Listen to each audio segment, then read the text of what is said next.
겉에서도 안에서도. 맑은 밤하늘을 올려다보면 단순하면서도 매우 심오한 진리 하나를 깨닫게 된다. 거기 보이는 것은 무엇인가? 달과 별, 빛나는 은하의 띠, 때로는 혜성과 230만 광년 떨어진 이웃 안드로메다 은하도 희미하게 보일 것이다. 그렇다. 하지만 좀 더 단순화한다면 무엇이 보이는가? 우주 공간에 떠있는 물체들이다. 그렇다면 우주는 무엇으로 이루어져 있는가? 물체들과 공간이다. 맑은 밤하늘의 우주 공간을 올려다보면서 경이감으로 할 말을 잃지 않는다면 당신은 실제로는 보고 있지 않은 것이고 그곳에 있는 전체성을 알아차리지 못한 것이다. 아마도 물체만을 보고 그 이름을 찾고 있을 것이다. 우주 공간을 올려다보면서 두려운 느낌을 받고 그 불가사의한 신비 앞에서 깊은 경외감을 느꼈다면 그것은 당신이 설명과 분류표를 붙이려는 욕망을 잠시 멈추고 그곳에 떠있는 물체들만이 아니라 우주 공간 자체의 무한한 깊이를 알아차렸음을 의미한다. 그리고 그 헤아릴 수 없이 많은 세계가 존재하는 공간의 광대무변함을 알아차릴 수 있을 만큼 당신의 내면도 고요해졌을 것이다. 그 경외감은 그곳에 수십억 개의 세계가 있다는 사실에서 오는 것이 아니라 그 모두를 담고 있는 무한한 깊이로부터 온다. 물론 공간은 볼 수 없고 들을 수도 없고 만질 수도 맛볼 수도 냄새 맡을 수도 없다. 그렇다면 어떻게 공간이 존재함을 알 수 있는가? 논리적으로 들리는 이 질문에는 이미 근본적인 오류가 포함되어 있다. 공간의 본질은 아무것도 없는 것이기 때문에 단어의 일반적인 의미로는 그것은 존재하지 않는다. 존재하는 것은 물체, 즉 형상뿐이다. 그러므로 공간이라고 부르는 것도 오해의 원인이다. 이름을 붙임으로써 그것을 하나의 물체로 만들기 때문이다. 그렇다면 이렇게 말해보자.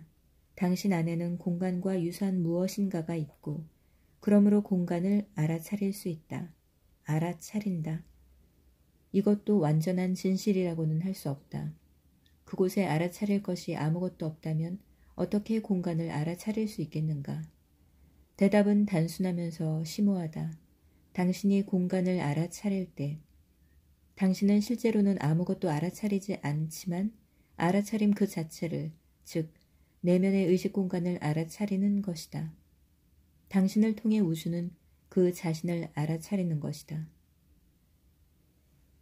눈이 아무것도 볼 것이 없을 때 그 아무것도 없음이 공간으로 지각된다.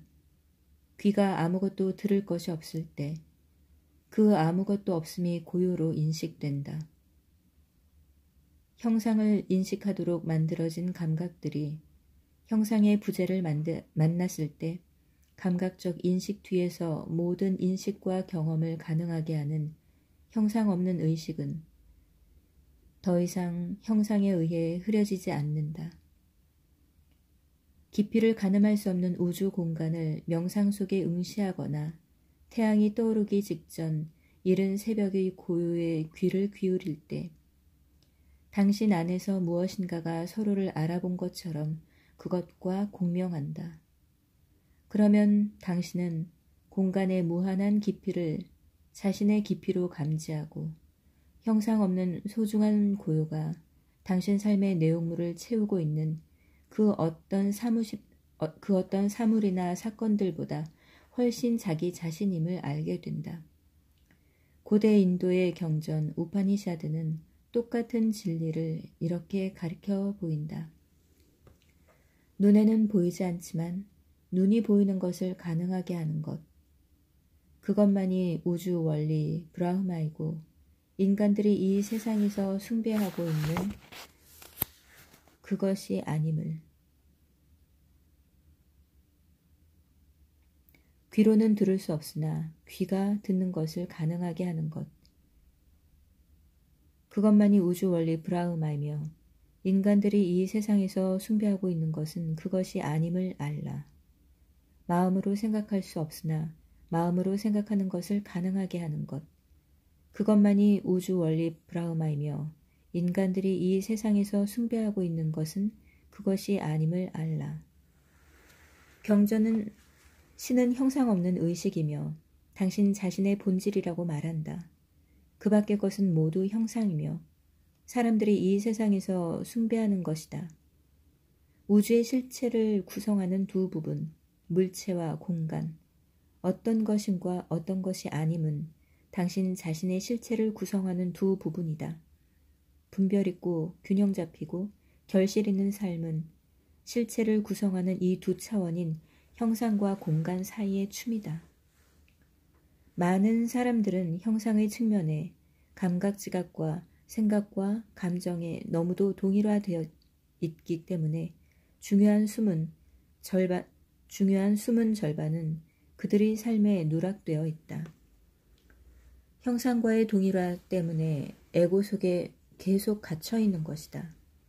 당신이 보고 듣고 느끼고 만지고 생각하는 것은 실체의 절반에 지나지 않는다. 형상의 차원이다. 예수의 가르침 안에서 그것은 이 세상이라고 불리는 것으로 다른 쪽 차원은 하늘나라 혹은 영원한 생명으로 불린다. 공간이 모든 사물의 존재를 가능하게 하듯이 또한 고요 없이는 소리도 있을 수 없는 것처럼 당신도 당신 존재의 중요한 본질인 형상 없는 차원 없이는 존재할 수 없다. 이 단어가 잘못 사용되어 오지만 않았어도 우리는 그 차원을 신이라고 부를 수도 있을 것이다. 나는 그것을 순수한 있음이라고 부르기를 좋아한다. 순수한 있음은 사물의 존재에 앞선다. 사물의 존재는 형상이고 내용물이고 일어나는 것이다. 사물과 사건은 생명의 전면에 있고 순수한 있음은 이른바 생명의 배경에 있다.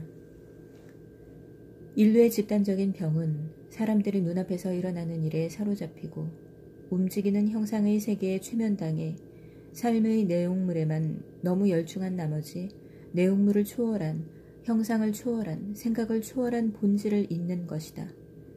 또한 사람들은 시간에 사로잡혀 영혼을 잊고 있다. 자신들이 온 곳이고 자신들의 집이며 자신들의 운명인 곳을 영혼은 진정한 당신이 살아있는 실체이다. 몇 해 전 중국을 여행할 때 나는 길림성 근처 산 정상에 있는 불탑을 참배했다. 탑에 금색 글자가 새겨져 있어서 뭐라고 쓰여 있는지 중국인 친구에게 물었다. 그는 그것이 부처 불자라고 말했다. 그런데 이 글자는 두 부분으로 이루어져 있군요. 왜 그런가요? 하고 내가 묻자 그는 설명했다. 하나는 사람인 변으로 인간을 나타냅니다. 그리고 오른쪽 것은 없음을 부정하는 의미이지요. 이 두 가지를 조합하면 붓다라는 의미가 됩니다. 나는 경이감을 느끼며 그곳에 서 있었다. 붓다를 나타내는 한자에는 이미 붓다의 모든 가르침이 담겨 있었다. 볼 줄 아는 눈을 가진 사람에게는 그것이 삶의 비밀이다. 여기 실체를 구성하는 두 가지 차원이 있다. 어떤 것임과 어떤 것이 아님. 형상과 형상의 부정이. 형상의 부정은 자신의 본질은 형상이 아니라는 알아차림이다.